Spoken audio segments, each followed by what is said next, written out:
Prvních minut jsme byli aktivnější, my soupeř směrem dopředu. Je pravda, že soupeř velice dobře bránil a chodil nám do kontru, ale my jsme měli víc míč na kopačkách a v té ofenzivní síle jsme byli silnější.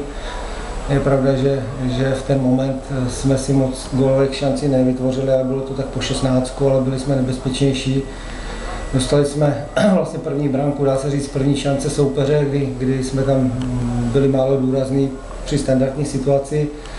A na druhou stranu musím říct, že hráči to nastartovalo a o to víc zapojili, byli víc aktivnější a opravdu zaslouženě dali 2 branky do poločasu.